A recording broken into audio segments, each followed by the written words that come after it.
ass niggas. Hoe ass niggas. Y'all know what time it is. Anderson Paak Day. I couldn't reach my cup. Shut up. I'm always excited about new Anderson Paak music, new Anderson Paak anything, because I just get so much soul, groove, funk, and rhythm from this dude, and the music can just be played in so many places. Even when the dude's speaking vulgar, I still feel clean. One of the only artists I can ever play for somebody like my mom, and like he say the worst shit in the world, and the way he says it makes it sound like the smoothest shit he ever said in his life. Anderson Paak has also been a part of some of my favorite projects from 2016, 2017, 2015. Being a part of some of my favorite projects like Blank Face from Schoolboy Q, Layla's Wisdom from Rhapsody. He has a collab tape with Knxwledge called YES LAWD that is amazing, and a remixed version of it that came out that has this extremely dark aesthetic to it as well. Accompany that with his own projects like Venice and MALIBU, and we've also got a couple singles that he dropped over the past few weeks. One with Busta Rhymes, I think, called Bubbling, that was amazing. Another single that he released with Kendrick Lamar called Tints, very groovy, very funky. The dude just oozes music. He just oozes soul. So without further ado, I'm ready to listen to this project. I hope it's great. I have no reason to doubt that, but I hope it's great. As I've said, the only thing I've heard off this project so far is Tints. And yeah, let's get into the project. Let's see how he sounds. Sorry, that features a name that I'm not even gonna try to pronounce because I'm afraid, you know, of being banned by Shea Butter Twitter. You more than you could know.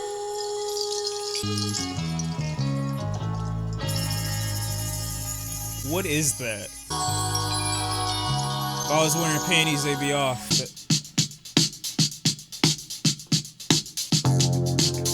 You can't tell me this don't have some 1970s funk to it, like it's part of a Black Dynamite intro. Feel like a Zay and Lambert with the Pistons. Bad boys but no Will Smithing. Only real fiction. What's the difference between the poor and the rich man? Standing in line, I have a wristbands. Together in spirit form. I feel so black right now. I did hear a car in that track. It was called The Chase. I'm a scientist at work right now. I'm making the correlation. I think the feature sounded incredible with like just bringing the track in. She sounded incredible. Next track is Headlow. Drumming down the high 9. Lady and me and Lil Junior sitting in the movie. She gon' pull the pipe out. She don't want no problem. We can make our own movie. I ever tell you about the time when I running down the 9 mile. I take it out, but you just wanna see it. Everywhere we go, we make a scene. I have to slow it down to a simple. Oh, I like that. They did it with the beat while she's talking about slowing it down. I like that. Keep doing that. Keep doing that. I don't know about the sounds though. Gotta do that. Dumbass. He crashed the fucking car! Okay, so I like the theme right now. He's in a car. He picked his honey up. She gave him head. He crashed the whip. I love that song. I love the ending. That was great. He was so worried about getting his nut, he decided, he told the people, go around me. Oh my God. Track number 3 is Tints that features Kendrick Lamar. I've heard it, but now since I know the car theme that's here, I kind of want to hear it again. Oh, Tints, the car tint. Oh, you fucker. Now I'm getting that he wants to be able to do his thing in safety, not really being seen under the radar, low key. This is cool. I like it. Let's go to Who Are You? Put my business on the front page. Headlines. I do prescription in Dior frames. Sunshine. I had the vision back in 12 with Dodgr. I never wanted to ever be over. What the fuck is this? I don't know what you do. I don't know. You sure to feel it? Don't make me have to lose it. This sounds beautiful, and there's like, if you understood how isolated he sounds from the beat and right now and how little is actually going on, it's incredible. I fucking hate rap. What make you wanna go and say that? And I'm on another wave, and I'm putting on some waves. Niggas feeling over. You ain't never gang bang. What you trying to prove? I never wanted to ever be over. Oh yeah. Check out my. Oh yeah. Now who are you? Fuck. Couple $100,000. This is my one. I don't know, no. That shit is cold. Yeah, favorite track. Just found it. I love the album so far. This is great. This is incredible. I didn't hear a fucking car that track. I just like how he addresses what would happen to these people who he's asking their identity from, or, you know, asking what it is that they do. I love how his reaction is purposefully different now that he's in this position than what it used to be, or what it would have been had he not been or ever come in contact with the position that he's in right now, if that makes sense. I love his flow. He dominates this track lyrically, and I think he keeps the pace up perfectly, and I think the hook is really catchy. Nothing else to it. And I forgot Dr. Dre is on production for this album. Oh God. Track number 5 is 6 Summers. How long were you working on this, man? Hope she sit Moscow. I hope she kiss senoritas and black gals. I hope her mama's El Sal. Bracelets and things, big aches and pains. My jack rang off. Which place? I can't, man. This album is crazy so far. This thing is nuts. I'm sorry, the groove, the funk, the confidence in which he raps the tune. I'm in the lane with the shaker and bongo. I heard you take it without it was combo. He's doing his own ad-libs in an echoed voice. On your pea-brain head in the face ass mobile device. Hey, relax. Oh, God. Pop the top, that bitch hot than a mother. We need more peace and less lone gunners. Pop the lock off your muzzle. Niggas is dying like lost files in the shuffy. Somebody take this nigga's phone. Is you kidding me? And take them AKs up out of these inner city streets. This shit. Okay, so he's saying that while Trump remains in office, this song is gonna bang. Oh, wait, but no. He's also saying it like, this shit's gonna bang. Like, the gun violence is still gonna exist. All of these problems are still gonna be here while Trump remains in this position. And I think this is him also alluding to the fact or the idea that Trump is likely gonna stay president for another term. That's crazy, man. Anderson .Paak is a good song. I don't have to necessarily, you know, whether you agree with him politically or not. I just think that the lyrical and musical references here in regards to the policies and saying Trump has a love child, if she exists, I hope that she's kissing senoritas, Spanish women, and black girls, black women, to kind of I guess as like a front, it makes the racist parents or father or racist family angry or upset. So that's what he hopes. I like this track a lot more now. It means so much more now. Yeah, Mr. President, it's evident that you don't give a damn. Tell me something that I don't know. I smoke, drink, it's the coke. Oh, this track is great. And I think he's also saying, so I drank, smoke, as their way to cope with the pain. Meanwhile, Billy gets to shoot up a school, and that's their definition. We self-harm, they harm others to a degree is what he's trying to say. Track number 6, Saviers Road. When I tell you this album sounds amazing, this album sounds amazing. It's got that California-based sound to it as well. Get it back on my feet right now. Chopping up this is good, man. Maybe I would do it, girl, if you're listening. Yes, Lord. I can You see his fucking... Oh my God. 10 years, been a minute. I was somewhere, probably could have been the doctor. I found a optometry. Vision was like Marlon. Oh my God. Took notes and took control of it manually. And the hand till it's niggas that apologize at me. Like, this is a little bit more layered than I thought it'd be. Again, y'all know me by this point. I speak from my mind. I speak from how I feel. I would let y'all know if I had, a forum or a hip-hop thread or a Genius open in the background. I don't. I'm speaking just from how I feel and what the music does for me. And since I'm an over-analyst anyway, everything that he says I take a little bit extra from. That's literally what that is. It has nothing to do with all this extra bullshit that people want to throw in there because you had a hard time thinking about this, everybody else does. No. I just feel like from this track, and I could be wrong, but it's like giving me some impressions of like, because he just said, like I said, all that shit about Trump in the previous track, And then on this track, he's talking, at least in my opinion, from the drug dealer's perspective, you know, chopping it up and, you know, the whole process and how it goes. So I feel like he's rapping on this track like from the perspective of a drug dealer.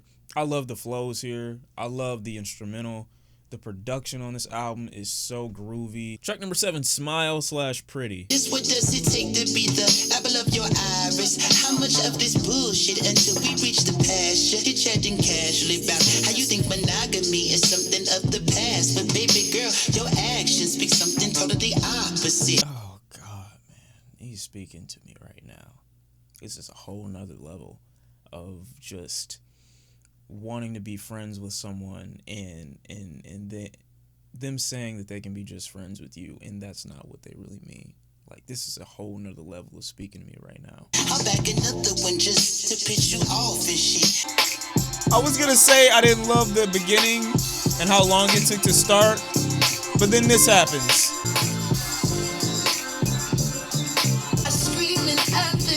This is like soft gangster rap. I don't know what the fuck, like soft G-funk. This is so... next track, Monsoon Musa. Why you gotta do that? He just doesn't care about how I feel. They do is those shots at the king is foolish. Mess, moose. So sick, I might just cough up 100. Yelling me on time zone. Fuck the weather shit you got. I love the way Coco came in on this track, cause like, I mean, I've heard a couple of her songs, like 9 Lives and like Wait a Minute, and she's always given this energy that I feel is like comparable to a younger, more animated, you know, Nicki Minaj to a degree. I really like her voice, but she came into this track with a lot of confidence. But in the background, I know I'm tripping. But it sounds like fucking Super Mario. Dr. Dre, I haven't heard you in so long. Quick one do with all these hits over here. Go up and smoke when I disappear. Well, shit, you pussy, nigga, we can tell. Better believe my product sell. Made $1 billion off my bullshit and did it, nigga, high as hell. Tell them. Nigga, I excel. Now, he just had a line in there about excelling, you know, and talking about him excelling. But you need an Excel spreadsheet for business purposes and to see your profits for the year while he's talking about making $1 billion. I'm not saying that that's what he meant. I'm just saying Dr. Dre's not that strong of a lyricist, so if he gives me a bar, I'm going with it. I'm looking good, bitch. Even as the king. What is that instrument? Real rich niggas never advertise that. Broke niggas always playing rich, putting on that ass. That's no, you know it's fucking ski time. Ho, call up the ho. Boy, I'm a cash cow, you a Hogwarts. Tell you anything, you a fall fuck. You don't really want war, what I mean. So I just searched Monsoon Musa, and it says was the 10th Mansa, which translates to Sultan, Conqueror, or Emperor of the wealthy West African Malay Empire. So basically saying I'm the king of this shit. Also, it's music like this that makes hip hop and rap have these so popularized subgenres of music, because while a lot of this does have the influence of West Coast, California, and G-Funk, you know, given who it's produced by, it has that soul and that, you know, rhythm and that you know, that kind of jazziness, that kind of funkiness to it at the same time. I feel like this is kind of why geographical music and I guess music that's so regional or so regionally based is so important, because we wouldn't have this kind of sound or music without people like Dr. Dre. So that's why I guess people like that still need to be acknowledged to this day, because their sound is still, I guess, necessary in a landscape that relies heavily on 808s and trap music. Music like this is important too. My next track is Brother's Keeper featuring Pusha T. I know Pusha T about to eat this. You know everybody gotta eat, but had a better lawyer would he have to see the crowds. Oh, I hope your niggas is true. I hope they this don't do beat is nasty. Ain't wearing off. My brother just turned down $500,000 for being one half of one of the greatest duos in hip hop history. Eat it up. Eat it up. Do it. And I'm still rhyming about the, you know, it's hard to leave your foundation. This spaceship took me to Pluto. Still an underground king. Oh no, I'm sorry. I just have to reference it. This dude, he knows where he came from. He knows what popularized him, and he's saying how tough it is to not rap about what made him popular and what he knows, what got him to the point that he's at right now. This ship took me to the stars and beyond. It took me outside of the world that I was in, the world that y'all loved me for when I started. It took me out of that. And you expect me to stop talking about it? And I don't know if he's talking about Malice when he's talking about my brother turned down the money or people still want the duo. I don't know if that's what he means. All my other field niggas, you knowin' how I feel, niggas. Destroy and rebuild, niggas. Am I my brother's keeper? Oh my God, I'm sorry. And he added a group. I just threw my iPad. That cost money. Oh my God, I shouldn't have done that. Wow, I regret it.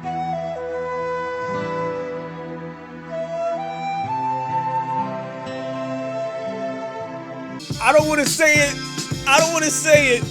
It might be. This album is great. This album is fucking amazing. Pusha T ate that entire track up. His delivery was insane. He made every single mention, every single part of his verse, like he does on most tracks, but like the beat accompanying it. Track number 10, Anywhere, featuring Snoop Dogg. Jesus, man, we still going. So G4, 3 summers before the chronic hit the streets. I would rather sling hang the tree. Whipping over the stove and the nigga gotta eat. Thank the Lord for Nate Dogg and thank God for Warren G. Funny how time. Know you really up to know the elder badges. Never worry about the total of the charges. This album is crazy. This album is great. Next track is Trippy that features J. Cole, man. I'm on a high, and if he can keep me strong for these last 4 tracks, man, oh my God.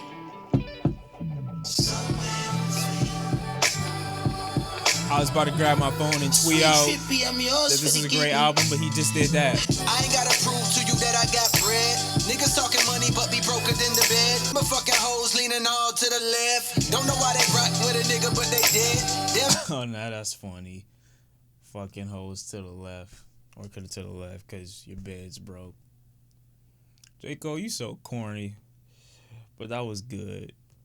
But that was corny too. Used to search your name, hoping we could reconnect. Ask, is it cool if I smoke? Go ahead, light up. Hide from your fragrance, I love you. Smell perfect. That track was little so-so. I mean, I like the euphoria in it. And like, I guess what they're trying to describe, at least to me, what I'm getting is like they're trying to describe this. They can't really disconnect themselves from this particular female, this particular chick that's in their life. And this person, I guess, makes their world kind of trippy. It makes their atmosphere, it throws them off a little bit, vibe to a degree. I don't really know if the track has that fully. I think it tries to. I just don't know if it like fully comes together for myself, like for me when I listen to it. But yeah, I mean, it's an okay track. No, not the craziest thing. It's an okay track for me. I like Cole's verse. He had a lot of energy. I think it's okay. Track number 12, Cheers, that featers Q-Tip. Wishing I still had Mac with me, yes, love. How do you tell Rest a in nigga peace. slow close? My bad. I already got my eyes closed though. And I can see the world from here. I know you somewhere in the atmosphere.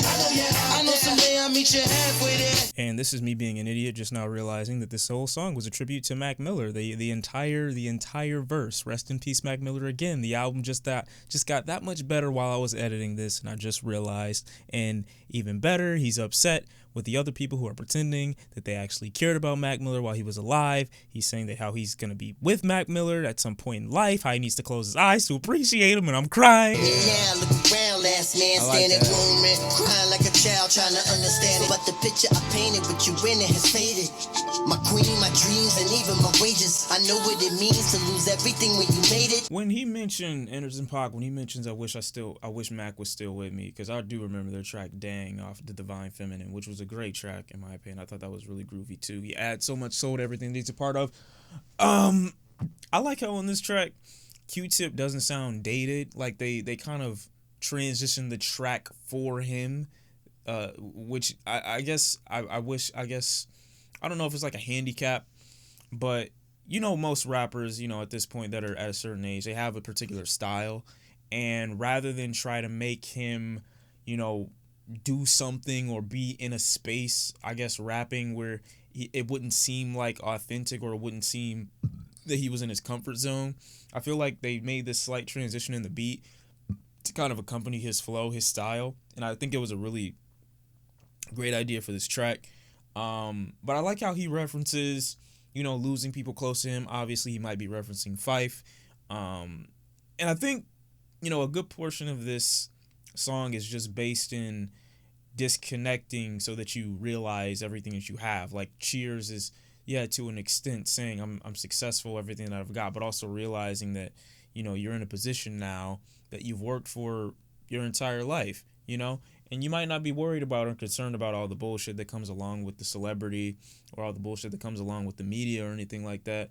I think they're kind of just like, they acknowledge that the things that I had before I got in this position are still very much so important after. But I love Q-Tip's line in here about sometimes you gotta disconnect to get the message. I love that.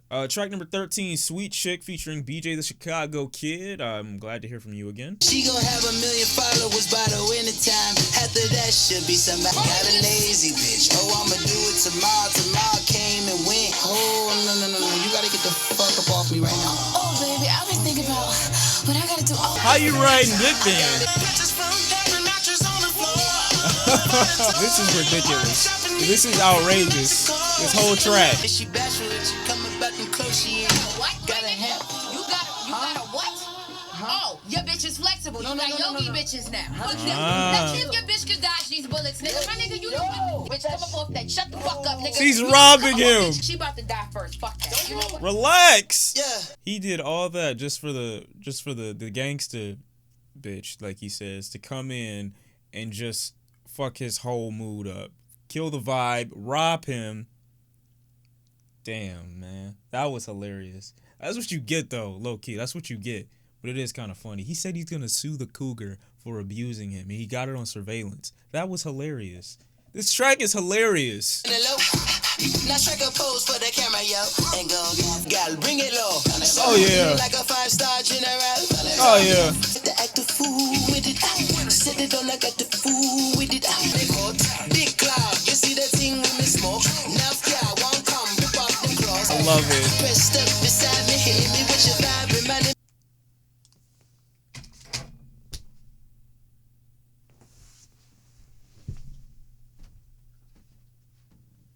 Oh God. That was, first of all, I'm buying the merch for this right now.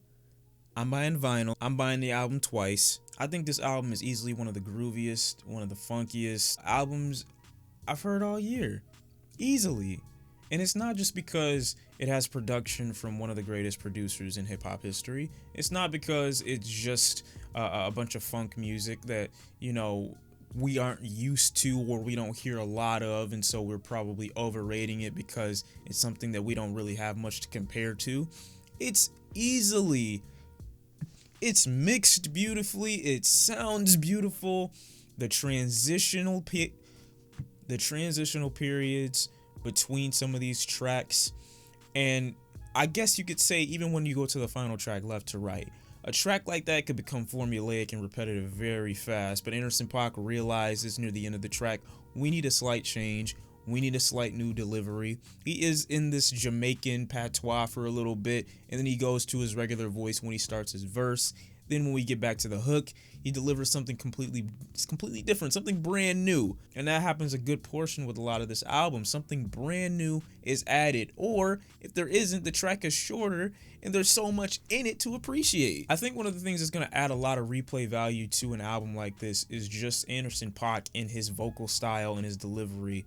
It's so raw and it's so untouched, I guess you can say. And I guess that's what allows me to enjoy it so much, is just knowing how homegrown it feels. The only time it's really touched up, in my opinion, with any kind of reverb is when he's doing his own ad-libs, but other than that, he's delivering his flow in this voice that just sounds so organic, that doesn't sound forced. It doesn't sound intentional. You know what I mean? It's like it's oozing out of him unintentionally. It's oozing out of him without his knowledge. And he manages to tap into that for this album and deliver this funky, cool, confident aesthetic you can't really get from any other place. You can't get it from any other artist. He's the only artist that can bring forth soul to a track without the need for a compromise in production. His voice oozes soul. And I guess for an artist who makes music from the background of Dr. Dre, an artist like Anderson .Paak works perfectly, because when you put this with him, it becomes more than just a rap and a hip hop album. It becomes a G-Funk record, a softer tone to it.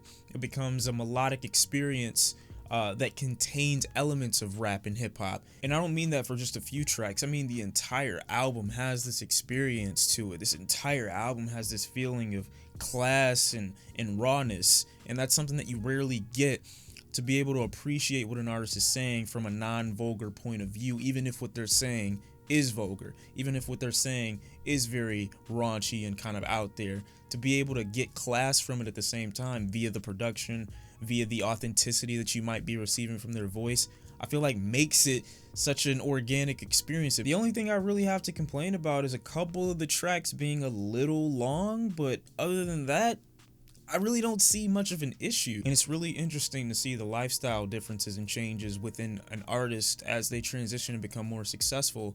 He doesn't really seem to be saying these things about making money and, you know, growing in stature and position in a way that seems like it's coming across as if it's bragging. It's more as though he's just acknowledging. I think at one line, I forgot which song it was, in one line he says every day is Christmas, to the degree that you think he's really in a good position to do and, you know, live the way he wants to right now, based off the success of albums and, projects like Venice and like Malibu.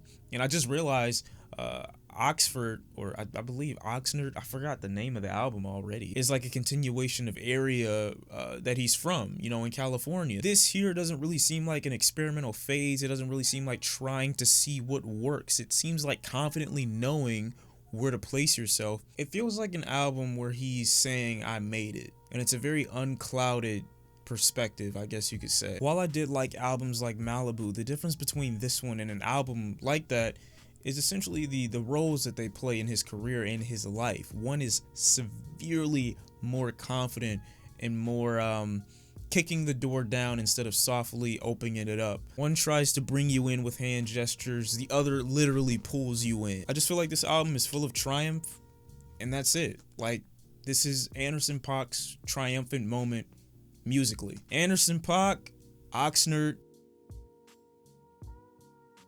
incredible album. It's incredibly solid. Really all I have to say. Hope y'all listen to it. I hope you enjoy it. Let me know how you feel about it in the comment section down below, and I'll see y'all next time, and I'm out. Peace.